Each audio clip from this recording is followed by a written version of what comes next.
សួស្តីអ្នកទាំងអស់គ្នាខ្ញុំនឹងបង្ហាញអំពីការបង្កើត user ដំបូងឡើយគឺយើងចូលទៅលើ menu setting បន្ទាប់មកយើងចូលទៅលើ user management បន្ទាប់មកយើងធ្វើការ click ទៅលើ user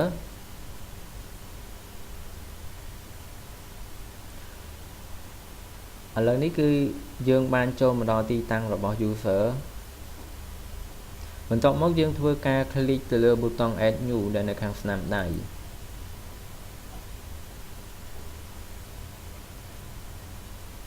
ហើយវានឹងបង្ហាញប្រអប់ដើម្បីយើងបញ្ចូលព័ត៌មានរបស់ user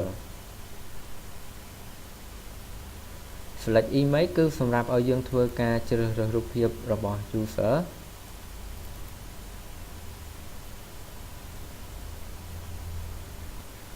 first name គឺសម្រាប់ឲ្យយើងបញ្ចូលឈ្មោះនាមខ្លួន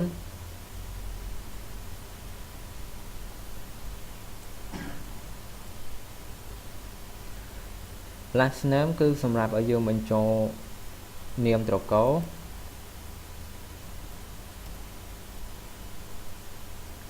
gender គឺសម្រាប់ឲ្យយើងធ្វើការជ្រើសរើសភេទរបស់ user date of birth គឺសម្រាប់ឲ្យយើងធ្វើការបញ្ចូលថ្ងៃខែឆ្នាំកំណើតរបស់ user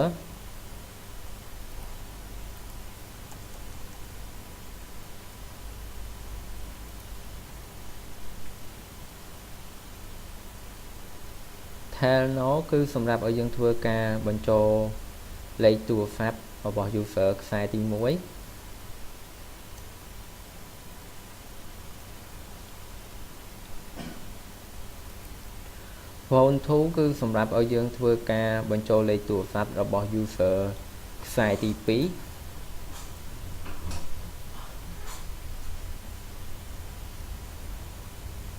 email គឺសម្រាប់ឲ្យយើងធ្វើការបញ្ចូល email របស់ user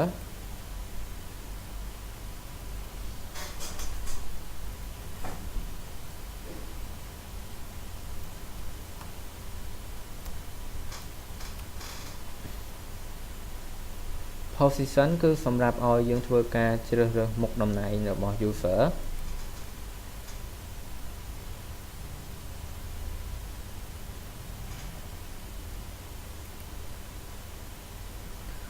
brand គឺសម្រាប់ឲ្យយើងធ្វើការជ្រើសរើសសាខា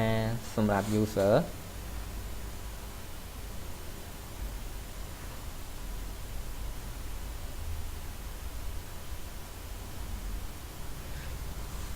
ចំណែក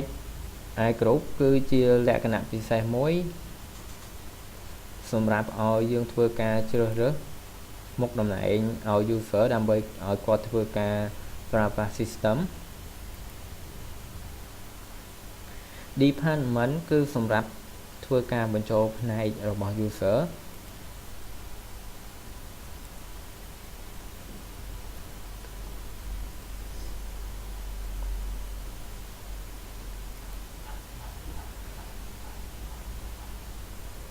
CO access គឺជាលក្ខណៈពិសេសមួយដើម្បីឲ្យ user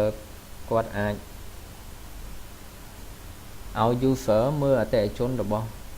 user មួយណាខ្លះ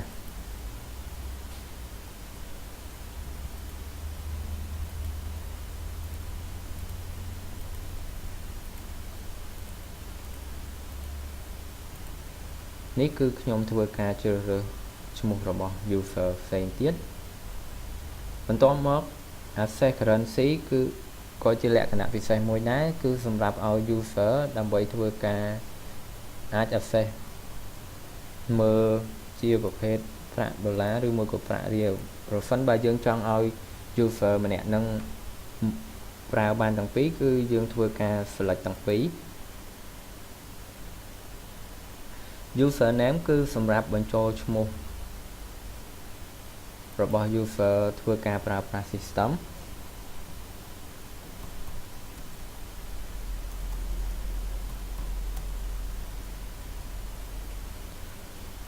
password គឺសម្រាប់បញ្ចូលឲ្យ user ធ្វើការប្រើប្រាស់ system repassword គឺសម្រាប់បញ្ចូលឲ្យដូច password នៅខាងលើនេះ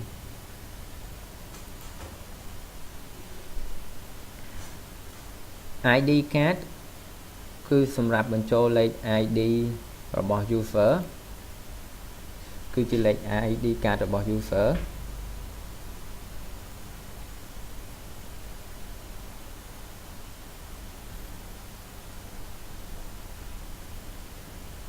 ID card date គឺជាថ្ងៃដែលចាប់ផ្ដើមធ្វើ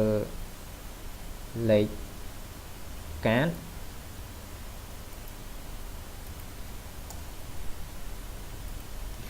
ID card valid គឺជាថ្ងៃដែលផុតកំណត់របស់ card ID card issue by គឺជាឈ្មោះអ្នកដែលធ្វើ card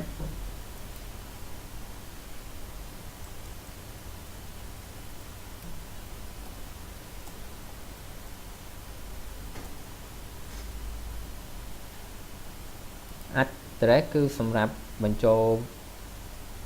អាស័យដ្ឋានរបស់ user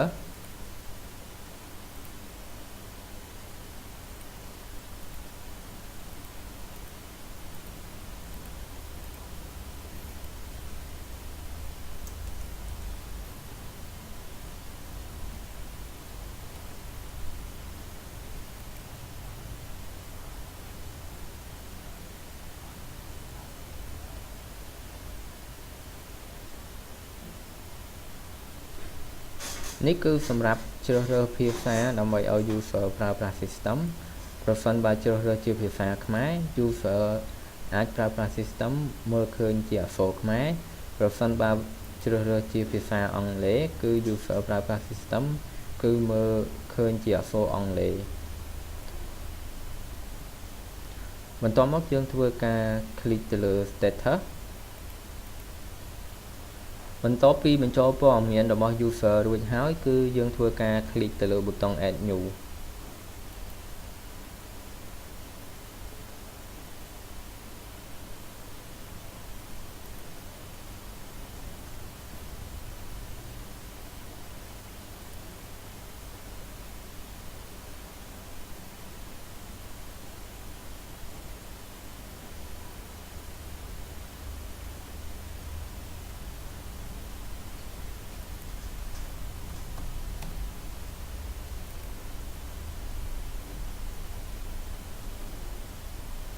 នេះគឺជាឈ្មោះ user ដែលយើងបានបង្កើតឲ្យមិញ